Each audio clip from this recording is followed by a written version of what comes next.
Hello students, बच्चों ये हमारी वर्कशीट नंबर 26 है। रूस की क्रांति की फोर्थ है। इससे पहले हम रूसी क्रांति के 3 भाग कर चुके हैं, ये हमारा फोर्थ भाग है।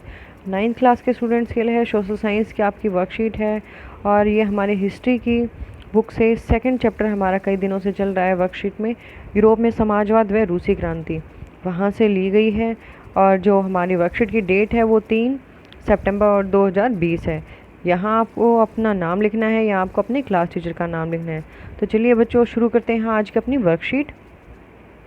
अक्टूबर 1917 की क्रांति के बाद कि जो अक्टूबर में 1917 में जो क्रांति हुई थी उसके बाद क्या हुआ, संविधान सभा के चुनावों में बोल्शेविकों का बहुमत नहीं मिला। जो बोल्शेविक थे, बोल्शेविक में कौन था, लेनिन भी था बोल्शेविकों में, तो उनको क्या था, बहुमत नहीं मिला, उनको ज़्यादा वोट नहीं मिले। लेकिन लेनिन के नेतृत्व में संविधान सभा भंग कर दी गई। लेकिन लेनिन जिस पार्टी का नेतृत्व कर रहे थे उसमें क्या हुआ, जो संविधान सभा जो डूमा बनाई गई थी उसको भंग कर दिया गया था तथा अखिल रूसी सोवियत कांग्रेस को संसद का दर्जा दे दिया गया था, जिसमें बोल्शेविक पार्टी ही एकमात्र राजनीतिक दल के रूप में चुनाव लड़ने की पात्र बन गई थी। कि वहाँ पर जो चुनाव लड़ने के लिए जो पार्टी सामने आई थी वो कौन थी, बोल्शेविक थी, और वही एक राजनीतिक दल था जो चुनाव लड़ने का एक मात्र पात्र बन गया था।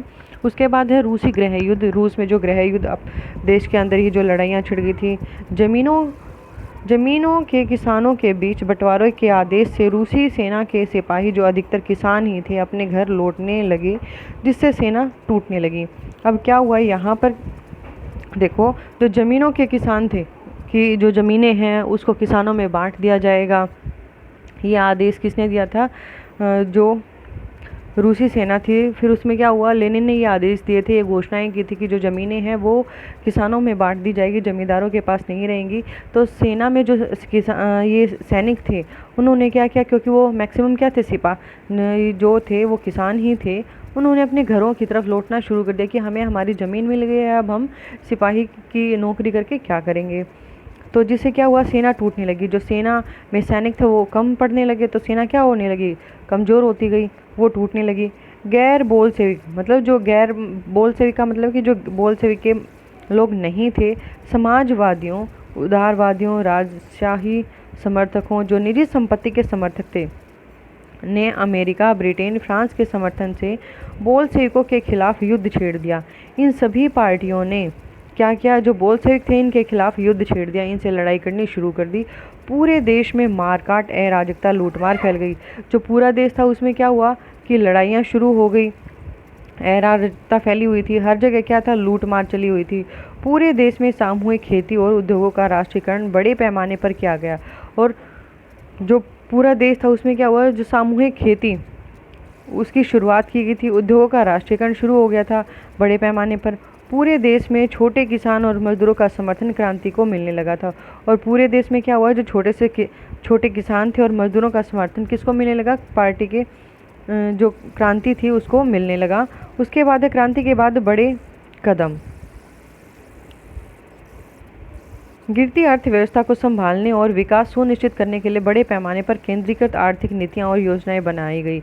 कि जो अर्थव्यवस्था गिरती जा रही थी उसको संभालने के लिए क्या हुआ कि, और विकास को सुनिश्चित करने के लिए कि विकास हो, वहाँ पर भी बड़े पैमाने पर क्या हुआ, केंद्रीकृत आर्थिक नीतियाँ चलाई गई और योजना बनाई गई, जिन्हें पंचवर्षीय योजनाएँ बनाना सबसे महत्वपूर्ण नीति थी।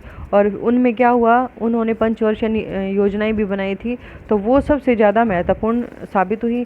विरोधियों को सख्ती से कुचल दिया गया और जो इसके अपोजिट जो पार्टी खड़ी थी उसको कुचल दिया गया, मतलब हरा दिया गया या मार दिया गया। लो इस्पात, परिवहन, मशीनरी उद्योग पर विशेष ध्यान दिया गया। लो इस्पात उद्योग पर, परिवहन पर, एक जगह से दूसरे स्थान पर ले जाने के लिए जो यातायात के साधन हम यूज़ करते हैं, परिवहन के साधन होते हैं। मशीनरी उद्योग, क्योंकि किसी भी काम को करने के लिए हमें मशीनों की ज़रूरत पड़ती है, तो मशीनरी उद्योग, इन पर क्या हुआ, बहुत अधिक ध्यान दिया जाने लगा। शिक्षा को सभी प्रकार के विकास का आधार मानते हुए, क्योंकि यदि व्यक्ति शिक्षित होगा भी वो अपना विकास कर सकता है, तो शिक्षा को क्या माना, विकास का आधार माना। विकास का आधार मानते हुए प्राथमिक शिक्षा से लेकर उच्च शिक्षा के साथ साथ व्यावसायिक शिक्षा पर बेहद ध्यान दिया गया। कि प्राथमिक प्राइमरी से लेके 5th से लेके और हायर तक 12th क्लास तक जो शिक्षा दी जा रही थी, उसके साथ साथ व्यवसाय की, कि लोग किसी काम को करना शुरू कर सकें। सिर्फ हमें ऐसी एजुकेशन नहीं चाहिए जो लोगों को जॉब ना दे सके, तो व्यावसायिक मतलब ऐसी शिक्षा देना जिससे लोगों को रोजगार भी मिले। लेनिन ने अपने साम्यवादी विचारों को सभी तक पहुंचाने और अधिकारों और राष्ट्र के प्रति कर्तव्यों के प्रति जागरूक करने के लिए शिक्षा को अनिवार्य किया। फिर लेनिन ने क्या किया कि जो उसके साम्यवादी विचार थे वो सभी तक पहुंचाए और लोगों के जो अधिकार और राष्ट्र के प्रति जो कर्तव्य बनते थे उनके प्रति लोगों को शिक्षा के द्वारा जागरूक किया और शिक्षा को अनिवार्य किया गया। मजदूरों के लिए आवास और महिलाओं के लिए बालवाड़ी व समान वेतन का प्रावधान किया गया। जो मजदूर थे उनके लिए रहने की सुविधा की गई और जो महिलाएं थी, जो बालवाड़ी होती हैं जहाँ जैसे क्रैचे या प्ले स्कूल होते हैं जहाँ छोटे बच्चों को जिनके पेरेंट्स जॉब करते हैं वहाँ छोड़ दिया जाता है, तो वो क्या हुआ, बालवाड़ी जहाँ पर छोटे बच्चों को भेजा जाता है, उनको भोजन भी उपलब्ध होता है, तो उनको क्या हुआ, वहाँ पर फिर समान वेतन का भी प्रावधान किया, सभी को समान सैलरी भी मिलेगी। लेनिन के बाद शासन करने वाले शासन करने वाला कौन आया, स्टालिन आया, ने बहुत अधिक सख्ती से साम्यवादी विचारों को लागू किया। फिर उसने क्या किया, जो साम्यवादी विचार थे उनको बहुत ही अधिक सख्ती से लागू किया। 1927 के बाद अकाल की स्थिति में नियंत्रित कीमतों के कारण किसानों और सरकार के बीच टकराव हुआ और 1927 में जो अकाल पड़ा उसमें क्या हुआ कि जो सिचुएशन थी वहाँ की वो कंट्रोल से बाहर हो गई। तो वहाँ पर जो कीमतें थी, जो चीज़ों के प्राइस रखे गए थे, उसके कारण किसानों और सरकार के बीच आपस में लड़ाइयाँ शुरू हो गई। स्टालिन ने बड़े किसानों कुलक से ज़मीनें छीन ली। जो बड़े किसान थे जिनके पास ज़मीनें होती थी उनको क्या बोला जाता था, कुलक बोला जाता था। तो उनसे क्या किया, उसने ज़मीनों को छीन लिया और छोटे किसानों से कृषि के आधुनिकीकरण करने के नाम पर ज़मीनें इकट्ठा कर ली। और जो छोटे किसान थे उनको बोला गया कि हम आज की जो आधुनिक खेती है वो इसमें करेंगे। इस नाम के आधार पर उसने क्या किया, उनसे ज़मीनें इकट्ठी कर ली और सामूहिक कृषि कोल खोज के रूप में विस्तृत खेती करने का आदेश दिया कि सभी लोग सामूहिक रूप से यहाँ पर खेती करेंगे, उसका उसने ऑर्डर दे दिया था।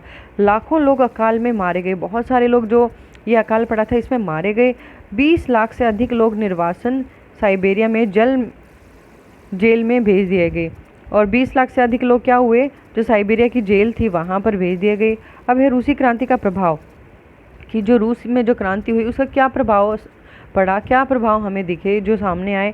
मेहनतकश लोगों द्वारा भी शासन किया जा सकता है, कि जो लोग मेहनत करते हैं वो शासन कर सकते हैं। इसका प्रत्यक्ष उदाहरण रूसी क्रांति ने प्रस्तुत किया और इसका जो प्रत्यक्ष उदाहरण प्रस्तुत किया वो किसने किया, रूसी क्रांति ने प्रस्तुत किया। सोवियत संघ के द्वारा समाजवाद को पूरे विश्व में मान्यता मिली और सोवियत संघ के द्वारा जो पूरा समाजवाद था उसको क्या हुआ, पूरे विश्व में मान्यता मिल गई। अब समाजवाद एक व्यापक उद्देश्य के रूप में स्थापित हो गया और जो समाजवाद था उसको एक व्यापक उद्देश्य के रूप में स्थापित किया गया।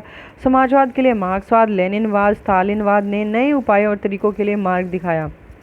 और समाजवाद के लिए क्या हुआ, जो मार्क्सवाद था, लेनिनवाद था, स्टालिनवाद था, इन्होंने नए नए उपाय और तरीके देखे। इन मार्गों को अपनाने के लिए हमारे देश के संविधान में भी समाजवाद लाने की भी बात कही गई, कि जो हमारा देश है जहाँ पर वो राज कर रहे थे कि हम अपने देश में भी संविधान को लेकर आएंगे, ये बात उन्होंने समाज में कही। अब देखते हैं इस वर्कशीट के क्वेश्चंस। रूसी क्रांति के बाद रूस में गृह युद्ध होने के क्या कारण थे, इन कारणों के बारे में हमें देखना है। क्रांति के बाद अधिकतर किसान और मजदूर क्रांति के पक्षधर किन कारणों से बन गए, कि जो क्रांति हुई थी उसके बाद जो किसान और मजदूर थे वो कैसे क्रांति के पक्षधर मतलब उसके फेवर में हो गए थे। अक्टूबर क्रांति के बाद लेनिन ने समाजवादी समाज की सफलता के लिए कौन कौन से उपाय किए, उन उपायों के बारे में चर्चा करनी है। रूसी क्रांति के वैश्विक प्रभावों पर अपने विचार लिखने हैं, कि रूस की जो क्रांति थी विश्व पर उसका क्या प्रभाव पड़ा वैश्विक आधार पर, तो उन प्रभावों के बारे में हमें यहाँ बताना है। तो चलिए देखते हैं इसके आंसर्स। तो देखो बच्चों, ये हमारे क्वेश्चन नंबर 1, रूसी क्रांति के बाद रूस में गृह युद्ध होने के क्या कारण थे, तो ये क्वेश्चन था हमारा। अब देखो इसमें जो रीजंस हमारे सामने आए थे वो क्या थे, ज़मीनों के किसानों के बीच बंटवारे के आदेश से, कि जो ज़मीनें हैं वो किसको बांट दी जाएगी, किसानों को बांट दी जाएगी। जो रूसी सेना में जो सैनिक थे उन्होंने क्या किया, वो अधिकतर किसान ही थे, अपने घर लौटने लगे। वहाँ जो सिपाही की जॉब वो कर रहे थे वो छोड़कर अपने घरों की तरफ वापस लौटने लगे, जिससे जो सेना थी वो टूटने लगी। और जो गैर बोल्शेविक थे, समाजवादी, उदारवादी और राजशाही समर्थकों ने, जो निजी संपत्ति के समर्थक थे, जो निजी संपत्ति के समर्थन में थे, उन सभी ने क्या किया, अमेरिका, ब्रिटेन, फ्रांस के समर्थन से बोल्शेविक रेड्स के खिलाफ युद्ध छेड़ दिया। किसके खिलाफ युद्ध छेड़ दिया? बोल्शेविक पार्टी के खिलाफ उन्होंने युद्ध छेड़ दिया। पूरे देश में मार काट, अराजकता और लूट मार फैल गई। तो ये है हमारे क्वेश्चन नंबर 1 का आंसर। ये आपका क्वेश्चन है और यहाँ से आपका आंसर शुरू हो जाता है। उसके बाद है क्वेश्चन नंबर 2, क्रांति के बाद अधिकतर किसान और मजदूर क्रांति के पक्षधर किन कारणों से बने? कि जो क्रांति हुई, उस क्रांति के बाद क्या हुआ कि जो किसान और मजदूर थे वो उसके फेवर में आ गए क्रांति के बाद अधिकतर किसान और मजदूर क्रांति के पक्षधर बने, क्योंकि पूरे देश में बड़े पैमाने पर उद्योगों का राष्ट्रीयकरण और खेती का सामूहिकरण कर दिया गया था। इसीलिए वो उनके जो विचार थे वो आपस में मिलने लगे। अब है क्वेश्चन नंबर 3, अक्टूबर क्रांति के बाद लेनिन ने समाजवादी समाज की स्थापना के लिए कौन कौन से उपाय किए? कि जो अक्टूबर की क्रांति थी उसके बाद जो लेनिन था उसने क्या किया, समाजवादी समाज की सफलता के लिए उसने कौन कौन से उपाय किए? तो उन उपायों के बारे में हमें बताना है। लेनिन ने महसूस किया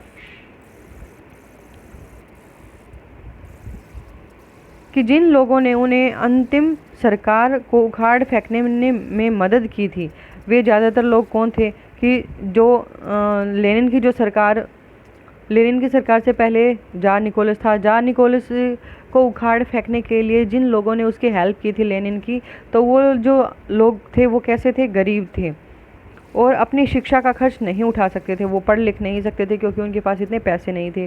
वह विशेष रूप से वयस्कों के लिए मुफ्त शिक्षा प्रदान करने के लिए तैयार हुआ। कौन तैयार हुआ? लेनिन तैयार हुआ। विशेष रूप से किसके लिए? जो बुजुर्ग लोग थे उनकी शिक्षा के लिए, कि वो फ्री एजुकेशन की जाए, उसके लिए वो तैयार हुआ। अतीत में शिक्षा बड़प्पन और मध्यम वर्ग के कुछ सदस्यों के लिए आरक्षित थी। जो शिक्षा थी वो किसके लिए थी? बड़प्पन के लिए, कि हम शिक्षित होंगे तो अपने आप को गौरवान्वित महसूस करेंगे, और मध्यम वर्ग के कुछ सदस्यों के लिए आरक्षित थी पहले प्राचीन टाइम में। लेकिन उन्होंने महसूस किया कि वयस्कों को पढ़ने और लिखने में सक्षम होने से इनकार कर दिया गया था। कि उस टाइम में जो अतीत का टाइम था उसमें क्या बोला कि जो वयस्क थे उनको, जो बुजुर्ग थे उनको पढ़ने के लिए मना कर दिया गया था। इसीलिए लेनिन ने श्रमिकों के लिए शाम की कक्षाएं शुरू की। जो मजदूर वहाँ पर काम करते थे उनके लिए शाम की कक्षाएं शुरू कर दी। इस शिक्षा में साम्यवाद पर एक मजबूत घटक शामिल था।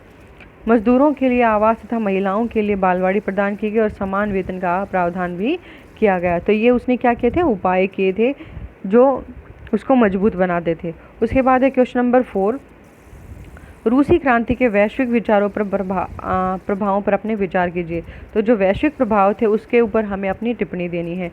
नंबर 1 यहाँ पर है, साम्यवादी आंदोलन का विश्व भर में प्रसार प्रारंभ हुआ। जो साम्यवादी आंदोलन था वो विश्व भर में फैल गया था, जिससे पूंजीवादी विश्व के समक्ष भय का संचार हुआ। जो पूंजीवादी विश्व था उसके सामने, सभी के सामने क्या बन गया? एक भय का माहौल तैयार हो गया। हालांकि साम्यवादी अधिक स्थायी नहीं रहा, जो साम्यवाद था वो अधिक स्थायी नहीं रहा, क्योंकि विश्व में यदि इसका कहीं अस्तित्व रहा तो वह रूसी क्रांति ही थी। क्योंकि इसका ज़्यादातर यदि अस्तित्व रहा है तो वो कहाँ पर था? रूसी क्रांति में ही था, जिसने इसे मूर्त रूप दिया था, जीता जागता स्वरूप पैदा किया था। मूर्त और अमूर्त दो चीज़ें होती हैं। अब है पॉइंट नंबर 2, यह आर्थिक और सरकारी प्रतिष्ठानों के संदर्भ में आमूलचूल परिवर्तन की स्थिति थी। इससे कमज़ोर वर्गों के लिए अधिक समतावादी शासन के रूप में देखा गया। इससे न केवल रूस में बल्कि विश्व के विभिन्न देशों में साम्राज्यवादी विरोधी भावनाओं, विऔपनिशीकरण और समाजवादी संक्रमण को बढ़ावा दिया गया। तो बच्चों ये था हमारा क्वेश्चन नंबर 4 का आंसर। उम्मीद है आप सभी को वर्कशीट अच्छे से समझ में आई होगी। यदि फिर भी आपको कोई डाउट है तो आप कमेंट करके मुझसे पूछ सकते हैं। आपको वीडियो अच्छी लगती है तो अपने दोस्तों के साथ शेयर कीजिए, लाइक कीजिए, और चैनल पे आप फर्स्ट टाइम आए हैं तो चैनल को सब्सक्राइब कीजिए ताकि आपको नेक्स्ट वीडियो का नोटिफिकेशन मिल जाए। Thanks for watching video.